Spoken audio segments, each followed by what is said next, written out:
और ये पहाड़ की खबरें देखते हैं उत्तराखंड एक्सप्रेस में। सबसे पहले आपको बताएंगे उत्तराखंड में प्री मानसून की बारिश हो रही है, जिससे लोगों को गर्मी से राहत मिल गई है और जल्द ही राज्य में मानसून दस्तक देने वाला है।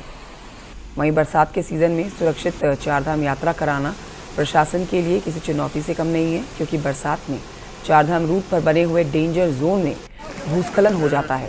इसके चलते ही बरसाती नाले भी जो हैं उफान पर रहते हैं, यात्रियों को दिक्कतों का सामना करना पड़ सकता है।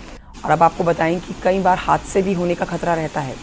मॉनसून को लेकर प्रशासन पूरी तरह से अलर्ट है। चारधाम रूट के डेंजर पॉइंट पर जेसीबी की तैनाती की गई है, ताकि भूस्खलन होने से अगर सड़क बंद हो जाती है तो उसे फौरन खोला जा सके। तो ये प्री मानसून की बारिश इस समय उत्तराखंड में हो रही है। देखिए, मौसम का अलर्ट जारी कर रखा है। कई जगहों पर ऑरेंज अलर्ट है मौसम का, तो कई जगहों पर मौसम का रेड अलर्ट भी घोषित कर रखा है। झमाझम बारिश इस समय जो हो रही है ये प्री मानसून की बारिश है, लेकिन देखिए प्री मानसून की बारिश में ही सावधानी बरतने की ज़रूरत है, क्योंकि प्री मानसून में जो बारिश हो रही है उससे कहीं ज़्यादा बारिश जब मानसून शुरू हो जाएगा उस सीज़न में होती हुई नजर आएगी। हमारे साथ हमारे सहयोगी जुड़ गए हैं और जानकारी के साथ। उत्तरकाशी से बलबीर परमार हमारे साथ हैं, हमारे साथ चमोली से नितिन सेमवाल हैं। सबसे पहले चलते हैं उत्तरकाशी, जहां से बलबीर हमें जानकारी देंगे। बलबीर, देखिए, एक तरफ चारधाम यात्रा चल रही है और दूसरी तरफ अब प्री मानसून की बारिश अब शुरू हो चुकी है। मानसून तो अभी पूरी तरह से आएगा, लेकिन प्री मानसून में हम कई जगहों पर ऐसी तस्वीरें देख रहे हैं जहां पर लोगों को परेशानी होना शुरू हो चुकी है। अब आप इस समय की अपडेट दीजिए, जिस समय आप जहां पर आप मौजूद हैं, क्या यहाँ पर भी मौसम बारिश वाला हो रखा है और क्या स्थानीय लोगों को कोई दिक्कत हो रही है? बिल्कुल, उत्तरकाशी की बात करें तो उत्तरकाशी में बादल छाए हुए, हालांकि बारिश नहीं हो रही है, पर जिस तरह से प्री मानसून एंटर कर चुका है और जल्द ही मानसून भी आ जाएगा, तो कह सकते हैं कि काफी चुनौतीपूर्ण भरा रहने वाला है, जिसको लेके प्रशासन पूरी तरह से अलर्ट मूड पे है। और जो जिलाधिकारी उत्तरकाशी है उन्हें 30 सितंबर तक सभी जो अधिकारी है, कर्मचारी है, उनकी छुट्टियों पे रोक लगा दी गई है। और जो विभाग है, BRO हुआ, PWD, जल विद्युत निगम, इन सभी विभागों को नोडल अधिकारी तैनात किए गए इन विभागों से, ताकि सड़क बंद होती है तो तुरंत रिस्पांस दिया जाएगा और कम समय में जल्द से जल्द मार्ग को खोलने की कोशिश रहेगी। और जो डेंजर जोन है, जगह जगह पे तैनाती की गई है मशीनों की, और कह सकते हैं कि पूरी तरह से अलर्ट मोड पे है, क्योंकि उत्तरकाशी में गंगोत्री यमुनोत्री हाईवे पे कई जगह ऐसे डेंजर जोन है जो मुसीबत यात्रियों के लिए बन सकती है। और इसके अलावा यात्रा तो चली रही है और कांवड़ यात्रा भी शुरू होगी, और मानसून में कांवड़ यात्रा भी बड़ी चुनौती रहेगी, तो इसको लेके प्रशासन पूरी तरह से अलर्ट मूड पे है। हालांकि अभी जनपद उत्तरकाशी में बारिश नहीं हो रही है, पर जिस तरह से अलर्ट जारी किया गया है तो आने वाले समय में बारिश देखने को मिल सकती है, जिसको लेके जो जिला प्रशासन है लगातार अलर्ट मूड में दिख रहा है। मतलब बलबीर हम बड़ी अपडेट दे रहे हैं कि बारिश अभी उत्तरकाशी में शुरू नहीं हुई है, लेकिन देखिए सरकार ने अपनी तैयारियां पूरी कर ली है, क्योंकि जब यहाँ बारिश होगी तो जो यात्रा यहाँ पर चल रही है वो कहीं प्रभावित ना हो, उसको लेकर सरकार अलर्ट मोड पे है। चमोली चलते हैं, नितिन सेमवाल हमारे यहाँ से मौजूद हैं। नितिन, देखिए चमोली तो उत्तराखंड का काफी ऊंचाई वाला इलाका है, यहाँ तो बारिश होती है तो 2-2 दिन तक लगातार होती है, रुकती ही नहीं है। तो यहाँ पर प्रशासन ने क्या तैयारियां की हैं, क्योंकि मानसून दस्तक देने ही वाला है। प्री मानसून की बारिश इस समय लगातार जगह जगह पर हो रही है, क्या चमोली में भी बारिश हो रही है इस समय? जी, अगर चमोली की बात करें तो कल देर रात से झमाझम बारिश चमोली जनपद में देखी गई। हालांकि अभी बादल छाए हुए हैं, बारिश थोड़ी सी कम है, लेकिन अब उम्मीद है कि ये जो बारिश का सिलसिला है ये आने वाले कुछ दिन लगातार जारी रहेगा और उसके बाद फिर पहाड़ों में मानसून भी आ जाएगा। तो कहीं ना कहीं अब एक से लेकर अगर हम बात करें तो 2-2.5 महीने जो हैं वो पहाड़ों में लगातार बारिश के रहने वाले हैं। इस बीच चारों धाम की यात्रा भी चल रही है और अगर प्रशासन की बात करें तो बैठकों का दौर जारी है। सड़क मार्ग को खोलने के लिए जेसीबी मशीनों को तैनात कर दिया गया है और जो NH के द्वारा यहाँ पे डबल कटिंग का कार्य किया जा रहा है उस पर भी लगातार मॉनिटरिंग की जा रही है कि बरसात के दौरान वो जो कार्य है उनको बंद कर दिए जाएंगे। और अगर बात करें तो इस बार जो बद्रीनाथ राष्ट्रीय राजमार्ग है 2 से 3 जगहों पर बहुत ज्यादा खस्ता हाल वो मार्ग है, कभी भी बरसात के दौरान क्षतिग्रस्त हो सकता है। चाहे हम गौचर के कमेड़ा की बात कर लें और चमोली के पास पीपल कोटी या टंगड़ी पागल नाला की बात कर लें तो कुछ ऐसे स्पॉट जरूर हैं जहां पे कि थोड़ा सा बारिश के दौरान मुश्किलें हो सकती है। और इसको लेकर पुलिस प्रशासन ने भी शासन स्तर पर पहले ही पत्राचार कर लिया था कि इनको यहाँ पे जो सड़क मार्ग है इनको खोलने के लिए व्यवस्था की जाए। इसके अलावा अगर मानसून की बारिश की अगर हम बात करें तो सड़क मार्ग बाधित होंगे, लेकिन जोशीमठ नगर और गोपेश्वर नगर के नीचे जो भू धसाव और भूस्खलन हो रहा है उस पर भी प्रशासन की इस बार नजर रहेगी। अगर ज्यादा बारिश होती है तो जोशीमठ में जिस तरीके से दरार पड़ने की जो घटनाएं हैं वो मुश्किलें पैदा कर सकती हैं। तो कहीं ना कहीं एक मॉनिटरिंग इस बार शासन स्तर से लेकर प्रशासन स्तर पर बिल्कुल इस मानसून में देखी जाएगी। जी ठीक है, बहुत शुक्रिया आपका नितिन और बलबीर परमार जानकारी के लिए। और आइए बढ़ते हैं आगे। ऋषिकेश से खबर आ रही है जहां पर लक्ष्मण झूला क्षेत्र में भारी बारिश के बाद मलबा आ गया है, जिसमें कई गाड़ियां फंस गई हैं। अचानक से आई बारिश के बाद बरसाती नाले में मलबा आ गया, जिसमें कुछ गाड़ियां फंस गई। ये तस्वीरें भी आप देख रहे हैं किस तरह से गाड़ियां यहां पर फंसी हुई हैं, नुकसान भी पहुंचा है गाड़ियों को। बाद में एसडीआरएफ की मदद से मौके पर पहुंचकर गाड़ियों को निकाला गया है और इस बंद रोड को खुलवाया गया।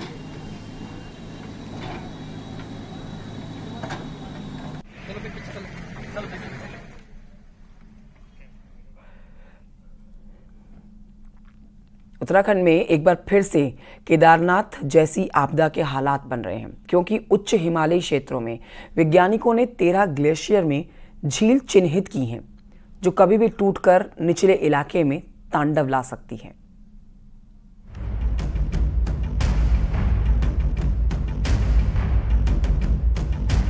जून 2013 में चौराबाड़ी ग्लेशियर में बनी झील के टूटने से केदारनाथ में जो तबाही हुई उसे कोई भुला नहीं सकता। इसके ठीक 8 साल बाद 2021 में चमोली में ग्लेशियर टूटने से धौली गंगा में सैलाब आया, जिसमें रैणी गांव में 200 से ज्यादा लोगों की मौत हो गई। अब उत्तराखंड में वैज्ञानिकों ने ठीक इसी तरह की 13 नई झील चिन्हित की है। धौली गंगा से लेकर पिथौरागढ़ की दारमा वैली तक में मिली इन 13 झील में से 5 झीलों को हाई रिस्क कैटेगरी में रखा गया है, जो काफी बड़े आकार की है, जिसमें से एक चमोली तो 4 पिथौरागढ़ जिले में है। ऐसे में आपदा प्रबंधन विभाग 2 जुलाई को वसुधारा ताल के लिए एक वैज्ञानिक टीम भेजने जा रहा है।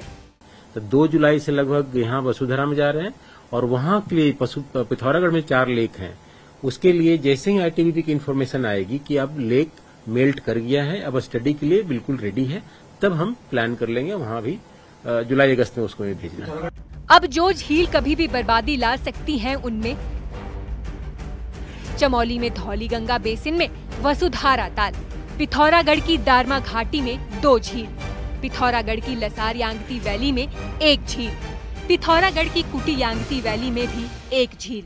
ये सभी झील 4300 से 4900 मीटर की ऊंचाई पर मौजूद हैं।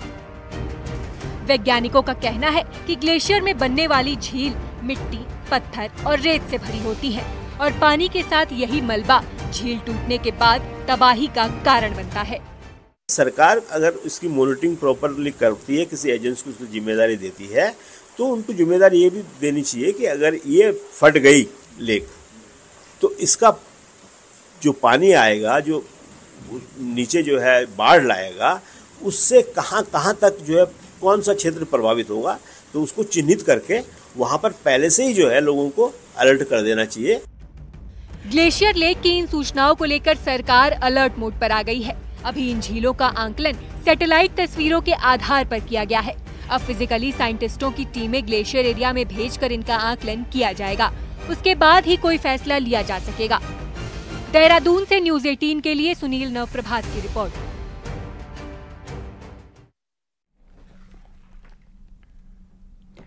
देखिए, इस साल गर्मियों के सीजन में पहाड़ी इलाकों में सबसे ज्यादा सैलानी पहुंचे। 4 धाम के साथ ही आदि कैलाश और ओम पर्वत में भी हजारों की संख्या में सैलानी पहुंचे हैं। ऊंचे इलाकों में पहुंच रहे इन सैलानियों से भले पर्यटन जो है वो कारोबार परवान चढ़ रहा हो, लेकिन इसकी भारी कीमत पर्यावरण को चुकानी भी पड़ रही है।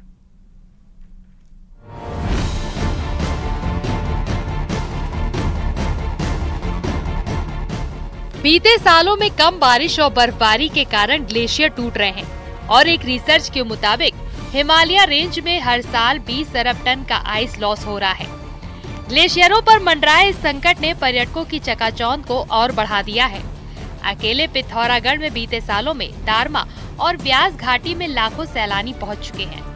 असल में ऊंचे इलाकों में रोड कनेक्टिविटी होने के बाद सफर आसान हो गया है। ऐसे में देश विदेश के लोग इन इलाकों में पहुंच रहे हैं। ग्लेशियर पे बहुत नुकसान पड़ेगा जब हम जाते हैं। When the people go there, it is going to leave behind lot of anthropogenic remains, including increase in temperature. इस सीजन आदि कैलाश और ओम पर्वत के दर्शन के लिए 25,000 से ज्यादा लोग पहुंच चुके हैं। वहीं हजारों की तादाद में लोग पंचाचूली की तलहटी तक भी जा पहुंचे हैं। कुछ ऐसा ही हाल पूरी हिमालय बेल्ट का है। हजारों फीट की ऊंचाई में लाखों की तादाद में पहुंच रहे सैलानी ग्लेशियरों की मौजूद स्थिति के लिए खतरा साबित हो रहे हैं और ग्लेशियर भी लगातार पीछे जा रहा है। ग्लेशियर की तरफ जो आवाजाही बढ़ रही है वो ग्लेशियर जैसे संवेदनशील क्षेत्रों के लिए बहुत ही खतरनाक है। इस पे तुरंत कुछ कार्रवाई होनी चाहिए।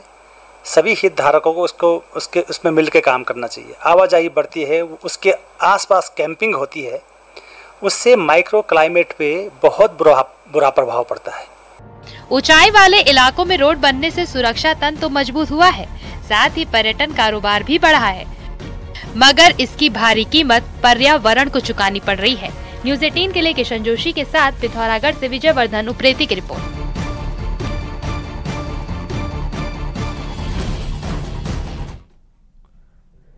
श्रीनगर बेस अस्पताल में भर्ती एक नाबालिग से फर्जी अस्पताल कर्मचारी बनकर जांच के बहाने छेड़छाड़ करने वाले आरोपी को पुलिस ने धर दबोचा। नाबालिग के परिजनों ने पुलिस को शिकायत दी और बताया कि नाबालिग से एक व्यक्ति ने अस्पताल कर्मचारी बनकर छेड़छाड़ की। पुलिस ने अस्पताल कर्मचारियों का रिकॉर्ड खंगाला और वेरिफिकेशन किया तो पता चला कि अभियुक्त अस्पताल कर्मचारी ना होकर कोई बाहरी है। सीसीटीवी फुटेज को खंगालने के बाद और अभियुक्त की सूचना के बाद आसपास से जुटाने के बाद चंद घंटों में ही अभियुक्त को पुलिस ने गिरफ्तार कर लिया, जिसे अब कोर्ट में पेश करके जेल भेज दिया गया है।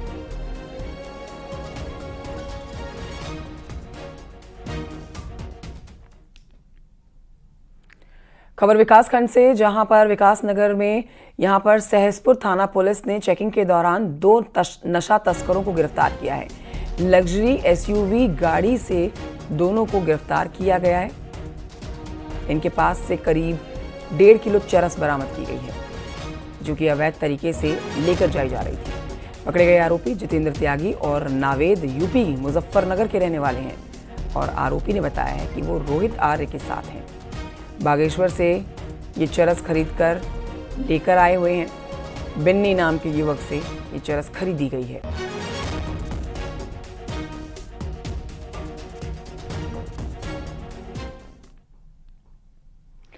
देखिए, आमतौर पर आपको बिजली का बिल महीने में एक बार जमा करना होता है, लेकिन उत्तराखंड में उपभोक्ताओं को साल में 12 से ज्यादा बार बिल भरना पड़ रहा है और ये हो रहा है बिजली सप्लाई करने वाले यूपीसीएल के सौजन्य से। कैसे ये गोरख धंधा चल रहा है, देखिए इस रिपोर्ट में।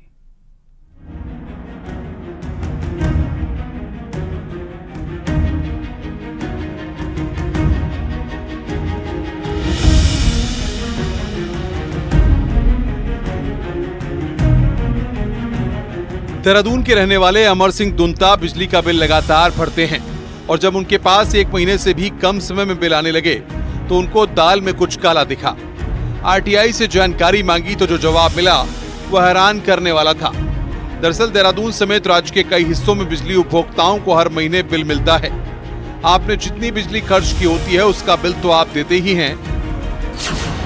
अब कंज्यूमर्स के साथ खेल ये हो रहा है कि उनको महीना खत्म होने से पहले यानी 25 या 26 दिन में बिल थमाया जा रहा है। इसका मतलब ये हुआ कि जो बिल साल में 12 आने चाहिए वो आ रहे हैं, वो या तो 13 आ रहे हैं या फिर 14। साथ में आपके मीटर का फिक्स चार्ज भी इस बिल पर जुड़ता है। फिक्स चार्ज हर किलोवाट पर 80 से 120 रुपए तक होता है। इसी तरह घरों में 2 से 5 किलोवाट तक का कनेक्शन होता है।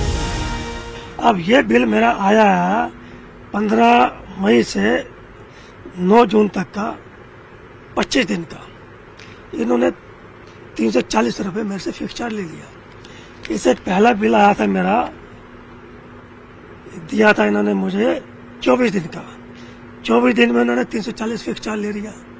जो चार्ज मेरे फिक्स चार्ज महीने में 30 दिन होते हैं, 30 दिन में 340 लेना है, 40 रुपए लेना है।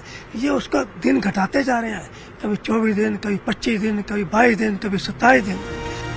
हैरानी की बात यह है कि यूपीसीएल से जब इस बारे में पूछा गया तो अधिकारियों ने भी माना कि गलती हुई है, लेकिन तुरंत ये कहकर पल्ला भी झाड़ लिया कि अब तो प्रीपेड मीटर लगने वाले हैं। हम अब स्मार्ट मीटर लगा रहे हैं, प्रीपेड मीटर है वो। हम एडवांस पैसा जमा करते हैं। वो मीटर आपको ये भी बताता है कि आपका इतना कंजम्पशन हो गया है, आपका इतना जो पैसा जमा करा इतना पैसा बचा हुआ है, अकॉर्डिंगली उसे रिचार्ज करते हैं, जैसे मोबाइल में किया जाता है। इससे बहुत सारी समस्याएं जो आम जनता की है वो समाप्त हो जाती है। ये गड़बड़ी कोई एक दो कंज्यूमर्स के साथ नहीं बल्कि लाखों कंज्यूमर्स के साथ हुई है। सवाल ये है कि जो पैसा कंज्यूमर से नियम विरुद्ध तरीके से लिया गया है उसको कोई वापस करेगा या नहीं, अगर करेगा तो कैसे। फिलहाल इस मुद्दे पर यूपीसीएल के अधिकारियों ने चुप्पी साध ली है। न्यूज 18 के लिए देहरादून से सत्येंद्र बर्थवाल की रिपोर्ट। मुख्यमंत्री पुष्कर सिंह धामी ने नई दिल्ली में रक्षा मंत्री राजनाथ सिंह से मुलाकात की है। सीएम धामी ने राजनाथ सिंह को रक्षा मंत्रालय का दायित्व दोबारा से मिलने पर बधाई और शुभकामनाएं दी हैं। वहीं सीएम धामी ने रक्षा मंत्री से पर्यटन नगरी नैनीताल में पार्किंग सुविधाओं के विकास के लिए भी नैनीताल में रक्षा संपदा विभाग की भूमि को राज्य सरकार को उपलब्ध कराने पर सहमति देने का अनुरोध किया है। रक्षा मंत्री राजनाथ सिंह ने मुख्यमंत्री पुष्कर सिंह धामी को हर संभव सहयोग दिए जाने की बात कही है।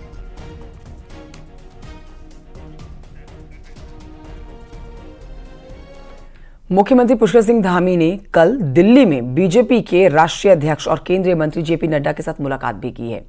सीएम धामी ने उन्हें केंद्रीय स्वास्थ्य और परिवार कल्याण मंत्री के साथ राज्यसभा में नेता सदन बनाए जाने पर भी बधाई दी है, शुभकामनाएं दी हैं।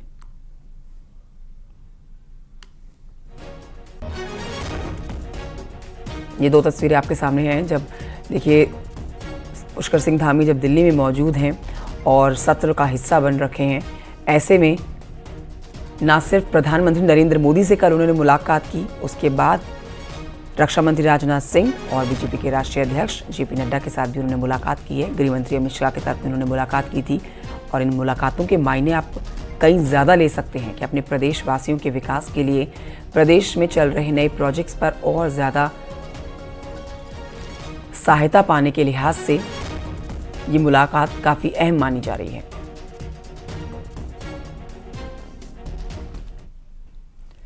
आइए आगे बढ़ते आपको बताते हैं कि ट्रैफिक ड्यूटी पर तैनात एक सिपाही पर हमला कर उसकी वर्दी फाड़ने के आरोप में पुलिस ने एक शख्स को गिरफ्तार करके सलाखों के पीछे डाल दिया है। पूरा विकास नगर के कालसी इलाके का है मामला, जहां के सहिया बाजार में ट्रैफिक संभाल रहे कांस्टेबल पर बीती 24 जून को आरोपी मोहन कुमार ने हमला कर दिया था। आरोपी की किस बात पर भड़के आरोपी ने सिपाही की वर्दी भी फाड़ दी और जान से मारने की धमकी भी दी।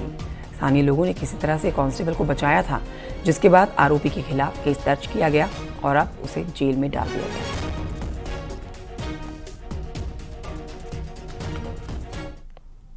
तभी पीछे से एक बराड़ गांव का मोहन पुत्र हगाड़ू आ गए और उनके साथ मारपीट कर दी बहुत बुरी तरह, जिससे उनको चोटें आई हैं। तो देश को उनकी वर्दी भी फट गई है। तो उनकी तहरीर पर मुकदमा दर्ज किया गया है।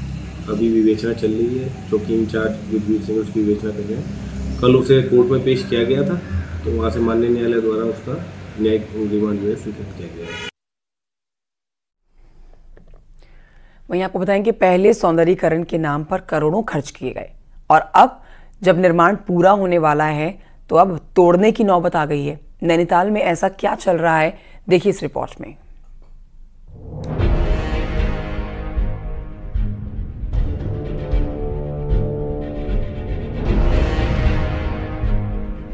नैनीताल का डीएसए यानी डिस्ट्रिक्ट स्पोर्ट्स एकेडमी का शुरू से ही विवादों से नाता रहा है और अब इसके द्वारा कराया जा रहा सौंदर्यीकरण का काम चर्चाओं में है। पहले तो बिना प्लानिंग के भारी भरकम निर्माण किया गया, जिसका अब विरोध शुरू हो गया है।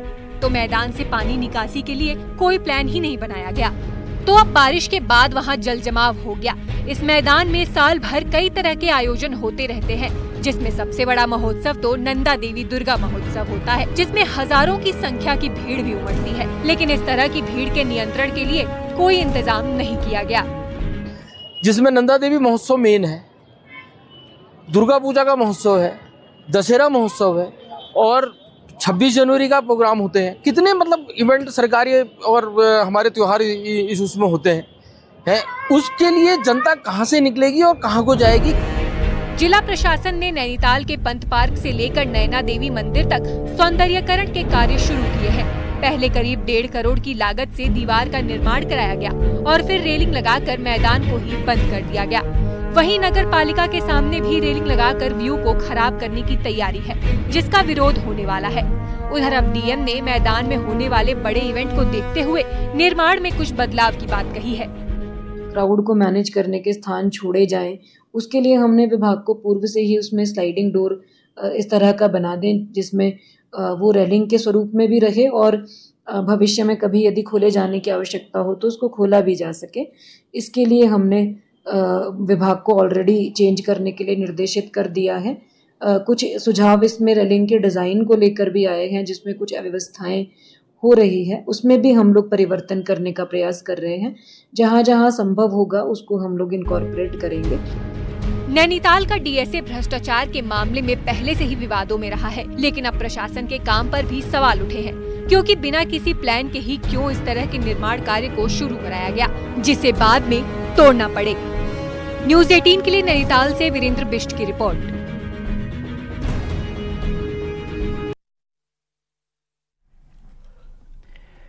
पौड़ी में चारधाम यात्रा मार्ग से सटे पौराणिक धार्मिक स्थल और उत्तराखंड के इतिहास में कत्यूरी शासनकाल के राजा बद्रीनाथ विधानसभा उपचुनाव धीरे धीरे जोर पकड़ने लगा है। बीजेपी और कांग्रेस ने अपना प्रचार अभियान शुरू कर दिया है। बीजेपी प्रत्याशी राजेंद्र भंडारी लोकसभा चुनाव से पहले कांग्रेस छोड़ बीजेपी में शामिल हुए थे। बीजेपी का कहना है कि कांग्रेस डूबती हुई नाव है और इस नाव में कोई भी सवार होना नहीं चाहता है, इसलिए कांग्रेस के नेता अपनी पार्टी छोड़कर बीजेपी में शामिल हो रहे हैं।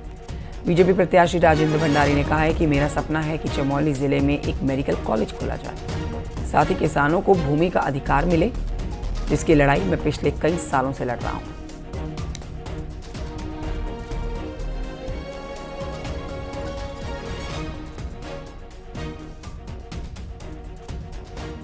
देखिए, भारतीय जनता पार्टी जहां भी चुनाव लड़ती है वो विकास के नाम पे लड़ती है, मुद्दों पे लड़ती है, राष्ट्रवाद पे लड़ती है और स्थानीय जो हमने विकास किया है हमारी सरकार ने उस पे लड़ती है। कांग्रेस के पास कुछ है ही नहीं, उनकी दुकान अब बंद हो गई है और भारतीय जनता पार्टी के जो प्रत्याशी हैं उन्होंने कांग्रेस इसीलिए छोड़ी कि कांग्रेस में जो है व्यक्तिवाद हावी हो गया है, परिवारवाद हावी हो गया है। तो ये चाहता हूँ कि गोपेश्वर के अंदर मेडिकल कॉलेज होना चाहिए, जनपद चमोली के अंदर मेडिकल कॉलेज होना चाहिए और माननीय मुख्यमंत्री जी से अनुरोध करूंगा, क्योंकि खोलना माननीय मुख्यमंत्री जी ने है, उन्हीं से मैं अनुरोध करूंगा। और देखो आगे मैं कितना अपने मिशन में कामयाब हो पाता हूँ, तो मेरी दिली इच्छा है कि यहाँ पर मेडिकल कॉलेज होना। और आइए अब नजर डालते हैं पहाड़ की 10 बड़ी खबरों पर। पहाड़ टॉप 10 में बद्रीनाथ विधानसभा उपचुनाव के लिए बीजेपी ने प्रचार प्रसार तेज कर दिया है। वहीं अब महिला मोर्चा ने भी अपनी कार्यक्रम की शुरुआत कर दी है। नैनीताल के जोलीकोट की ढकिया ताल से एक युवक की मौत की जानकारी मिली है। मृतक मोहित रुद्रपुर का रहने वाला था। हरिद्वार के लक्सर में टायर फटने से टायर फैक्ट्री में कर्मचारियों को निकले जाने के विरोध में फैक्ट्री के गेट पर कर्मचारियों ने धरना दिया है। देहरादून के सेलाकुई थाना पुलिस ने चेकिंग के दौरान एक नशा तस्कर को गिरफ्तार किया है, जिसके कब्जे से 264 ग्राम चरस बरामद हुई है। अल्मोड़ा शहर में आवारा कुत्तों से लोग परेशान हैं। नगर पालिका को कुत्तों की नसबंदी करने के लिए कोई संस्था ही नहीं मिल रही है। नैनीताल शहर में अवैध फड़ों को रोकने के दौरान सरकारी काम में बाधा डालने वालों पर कार्रवाई होगी, लाइसेंस को निरस्त किया जाएगा। पौड़ी में मानसून सीजन के मद्देनजर जिला पूर्ति विभाग ने 3 महीने का राशन ग्रामीण क्षेत्र में पहुंचा रखा है। अल्मोड़ा के रानीधारा रोड को कई दिनों से लोग यहां पर धरना दे रहे हैं। 2 साल से सीवर लाइन के कारण खराब सड़क अभी तक ठीक नहीं हो सकी है। इसको लेकर लोगों का आक्रोश है। उत्तरकाशी के कफलों गांव में भीषण पानी की किल्लत देखी जा रही है। लोग रात रात भर पानी भरने के लिए अपनी बारी का इंतजार करते हैं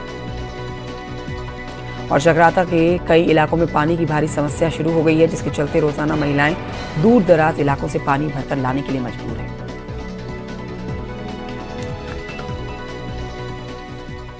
एक छोटे से ब्रेक के लिए रुकना होगा, जल्द लौट रहे हैं।